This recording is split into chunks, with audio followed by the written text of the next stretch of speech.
સમયની મર્યાદાના કારણે સૌ સાથીઓના નામ નહીં લઉં અને આપ સૌ મોરબીવાસીઓ, આ ન્યાય યાત્રા એ શાના માટે નીકળી છે? અત્યારે તક્ષશિલાના પીડિતો હાલ પૂરતા આપણી વચ્ચે ઉપસ્થિત નથી, એ આજે આવી નથી શક્યા, પણ એમણે લાગણી ભર્યો એમનો સંદેશ મોકલ્યો. 4 વર્ષ પહેલા કે સુરતમાં તક્ષશિલાની ઘટનાના દ્રશ્યો આપણે બધા યાદ કરવા જોઈએ. 5 વર્ષ થયા એ વાતને. ફાયર સેફટીની સુવિધાના અભાવમાં બીજો કોઈ દરવાજો નહોતો એવા ટ્યુશન ક્લાસીસમાં લાગેલી વિકરાળ આગમાં ફસાયેલા માસૂમ બાળકો, અને આપણે પહેલા જ બીજા માળેથી કૂદકો મારીને પોતાનો જીવ બચાવવાની કોશિશ કરવી પડી. જો પહેલા કે બીજા માળ પરથી કૂદકો ના મારે, એ જમ્પ ના મારે, તો આગ એને ભરખી જવાની હતી. અને કૂદકો માર્યો, એમના માથા ફાટી ગયા અને માસૂમ બચ્ચાઓ એ તક્ષશિલાના કાંડમાં ખોવાયા. વડોદરાના હરણીના પીડિત પરિવારો આજે આપણી વચ્ચે ઉપસ્થિત છે. 14 લોકોને બેસાડી શકાય એવી બોટ, એમાં 30, 35 માસૂમ બાળકોને બેસાડ્યા, અને એમાંના 90% બાળકોને પહેરાવવા માટે લાઈફ જેકેટ નહીં, અને 7 કે 8 જ લાઈફ જેકેટ હતા, એ પણ ફાટેલા, તકલાદી અને તરવામાં મદદરૂપ ના થઈ શકે એવા. આ તંત્રની ઘોર બેદરકારીના કારણે એ બાળકો પણ એમાં હોવાયા.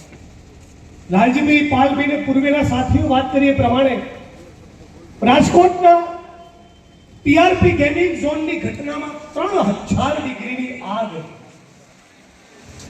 એક સામાન્ય આપણા બાળકને, આપણા પરિવારના કોઈ સ્વજનને એક ગરમ પાણીનો છાંટો વળી જાય અને ફોલ્લો પડે તો આપણો જીવ બળતો હોય છે કે મારા ભાઈને કે મારી માને કે મારા બાપને કે મારા દીકરાને ફોલ્લો પડી ગયો.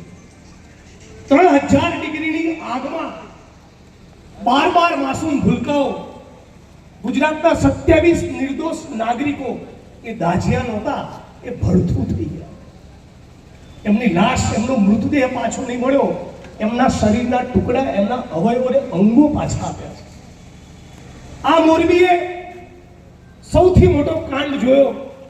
135 લોકો ભારતીય જનતા પાર્ટીના ભ્રષ્ટાચારના પાપના કારણે આ મોરબી શહેરના આપણા ગુજરાતે ગુમાવ્યા. અમદાવાદની શ્રેય હોસ્પિટલ, શિવાનંદ હોસ્પિટલ રાજકોટમાં કોરોના સમયે લાગેલી આગ, ભરૂચની એક હોસ્પિટલમાં લાગેલી આગ, આ તમામ જલકાંડો અને અગ્નિકાંડોના પીડિતોનો કાચો સરવાળો કરીએ 240 લોકો આ ભારતીય જનતા પાર્ટીના ભ્રષ્ટાચારી નેતાઓ, બિઝનેસમેનો અને એમના ચહીતા અધિકારીઓના પાપના કારણે ગુજરાતની જનતાએ કારણ વગર આપણે ગુમાવ્યા છે. અને તમામ પીડિત પરિવારોને તમે એક લાઈનમાં બેસાડીને પૂછો કે તમે જે સ્વજન ગુમાવ્યા, તમે જે સંતાનો ગુમાવ્યા, એ સંતાનો અને સ્વજનોની તમને સોગંદ છે કે તમારા પરિવારજનો તમે જેને ગુમાવ્યા એનો સોગંદ ખાઈને કહો કે આ રાજ્યની સરકાર અને પોલીસની તપાસ ઉપર તમને 1% પણ ભરોસો છે? એમાંથી 99.99% જવાબ છે ના. અને એટલા માટે આ 9 ઓગસ્ટ ક્રાંતિ દિવસ નિમિત્તે એ ગુજરાત ન્યાય યાત્રા લઈને નીકળ્યા છે. આ ગુજરાત પ્રદેશ કોંગ્રેસ સમિતિનું બેનર ભલે નહીં, આ કોંગ્રેસ પક્ષની નહીં, એ ગુજરાતમાં ભાજપના ભ્રષ્ટાચારના પાપનો ભોગ બનેલા પીડિતોને ન્યાય અપાવવા માટેની યાત્રા છે. આ ગુજરાત ન્યાય યાત્રા છે. થોડાક દિવસ પહેલા માનનીય અમિતભાઈ, એક પોલીસ ઇન્સ્પેક્ટર, મારા બહુ જ અંગત નજીકના મિત્ર, એમની સાથે વાત થતી હતી કે જિગ્નેશભાઈ, તમને સીઆઈડી ક્રાઇમમાં ભરોસો નહીં, એલસીબીમાં ભરોસો નહીં, એસઓજીમાં ભરોસો નહીં, આઈપીએસ ઓફિસરોમાં ભરોસો નહીં, અને તમે જે 3-4 અધિકારીઓના નામ આપો છો એ તપાસ કરે તો જ ખરું. મેં કીધું દોસ્ત ખોટું ના રગડતા, તારો માં જણ્યો સક્કા ભાઈનું ખૂન થઈ જાય અને રોજ બપોરે તમે જે પોલીસ ઇન્સ્પેક્ટરો અને આઈપીએસ ઓફિસરોની જોડે ટિફિનનો ડબ્બો ખોલો છો, બોલો એને તપાસ સોંપી હોય તો ન્યાય મળે ને? એમણે જવાબ આપ્યો ના. એણે જવાબ આપ્યો ના. આજે ગુજરાતમાં એટલું ખાડે ગયેલું તંત્ર છે કે આ આઈએસ ઓફિસરો, આઈપીએસ ઓફિસરો એક કેબિનેટ મંત્રી જો એમના સગા ભાઈનું ખૂન કરાવે તો પણ સરખી તપાસ કરી શકે એમ નથી.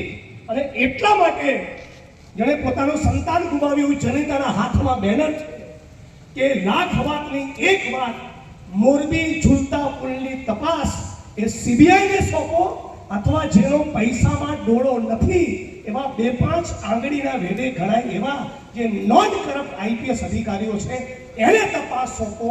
તો દૂધનું દૂધ અને પાણીનું પાણી થાય અને તો ખબર પડે કે કમલમમાં બેઠેલો ભાજપનો કયો નેતા એ હરણી કાંડ માટે જવાબદાર, તક્ષશિલા માટે જવાબદાર, મોરબી કાંડ માટે જવાબદાર અને રાજકોટના ટીઆરપી ગેમિંગ ઝોન માટે જવાબદાર. જેણે દારૂના અને જુગારના અડ્ડાઓમાંથી કરોડોની કમાણી કરી, જે લોકો જમીનની ફાઇલોમાંથી દર મહિને લાખોની રોકડી કરે છે, જે લોકો ગેરકાયદેસર ખનન થવા દે છે, એને તમે તપાસ સોંપો એટલે કુલડીમાં ગોળ ના ભગાય તો થાય શું? એટલે આ ન્યાય યાત્રાની માંગણી વળતર કરતા પણ વધારે ન્યાયની છે. અને ન્યાય એટલે શું કે આ તમામે તમામ હત્યાકાંડના તમામ કસૂરવાર, એ આઈએસ હોય, આઈપીએસ હોય, બિઝનેસમેન હોય, ઉદ્યોગપતિ હોય કે ભારતીય જનતા પાર્ટીના નેતા હોય, એ બધા સાબરમતી સેન્ટ્રલ જેલના સળિયા ગણતા થાય એ દિવસે અમે માનીશું કે આ પીડિતોને ન્યાય મળે.